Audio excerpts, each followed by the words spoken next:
Hello mga peeps! Welcome for another video update dito po sa San Tevi, San Pablo. Tomorrow is December 24 at napakalapit na ng ating Kapaskuhan mga peeps. Gaya lang din ng mga inopen natin na blocks dito sa San Tevi, napakalapit lang din po sa ating amenities at sa ating guarded entrance gate. Kaya I'm very much sure na magugustuhan nyo po itong ating mga inopen na blocks. Kaya dun sa mga interested po natin na mga viewers, yan, mag-message po kayo sa akin para ma-assist ko po kagad kayo dito sa San Tevi. By the way, dun sa mga hindi pa nakakakilala po sa akin, my name is Marcus J. Ako din po yung napapanood nyo po sa Linville, San Rafael. And this time around, mas mapapanood nyo na po yung pagbibigay ko po ng update dito po sa mga OVLand project. Kagaya po ng ating Savannah South at ito nga po San Tevi, San Pablo. At magkakaroon din po tayo ng bagong project po sa may San Crispin. Malapit lang din po siya sa Honda at saka sa Maharlika Highway. Dito lang din po yan sa San Pablo City, Laguna.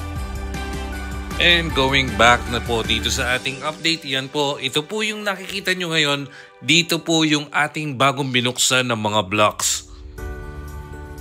Ito na po yung mas pinalapit pa sa ating guarded entrance gate. FYI lang po sa lahat ng mga viewers na nanonood ngayon, ito pong ating mga inopen po na blocks ay napakabilis pong masold. Kaya kung interested po kayo, mag-message na po kayo kagad sa akin. At kung gusto nyo pong magpa-schedule po ng tripping, ng viewing, yan, nandyan po yung number po natin sa screen. At ang model po na available dito po sa inopen na bagong blocks, estate model po. Kaya doon sa mga naghahanap po ng single attach, ito na po yung chance natin. Then pagdating naman sa amenities, ang ating amenities na nagagamit na po ng mga homeowners, itong ating swimming pool at ito pong ating parks and playground. Kung mapapansin nyo rin sa video, meron tayong mga nakascattered na parks and space. Kaya mas nakakahinga yung mga unit po natin. Hindi po siya puro bahay lang. Alam nyo rin ba mga peeps na 150 meters away, approximately away from bypass road. Yan, may ginagawa pong bypass road tayo na napakalapit lang. Aside na nasa Maharlika Highway na po yung location ng ating San Tevi, San Pablo. Kaya mas pina-accessible itong ating San Tevi, San Pablo. Kung tayo ay pupunta ng Manila at sobrang traffic po sa San Pablo and Alaminos, pwedeng dito na po tayo dumaan, diretso na po papunta sa ating TR4.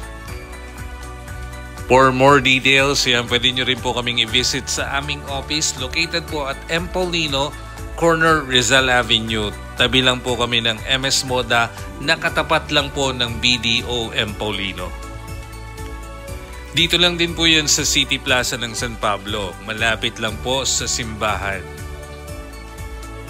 At mga peeps, paki-like and follow na rin po nitong ating bagong Facebook page for San Tevi.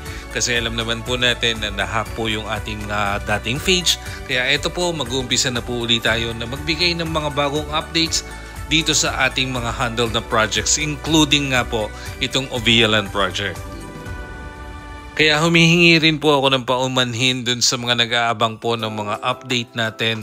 Kasi yun nga po, nagka-problema po yung ating Facebook page. Kaya eto po, nandito na po ulit si Marcus J para magbalik at magbigay po ng mga bagong updates dito po sa San Tevi at Savannah South. Again, ulitin ko lang po, available po yung ating estate model. Kaya dun sa mga naghahanap po ng single attach, yan, napakaganda po ng ating block and lot na available dahil ito po ay malapit lang po sa guarded entrance at sa swimming pool. So that's it for San Tevi update. Yan, advance Merry Christmas po sa inyong lahat. Thank you for watching my video. Love and peace to everyone.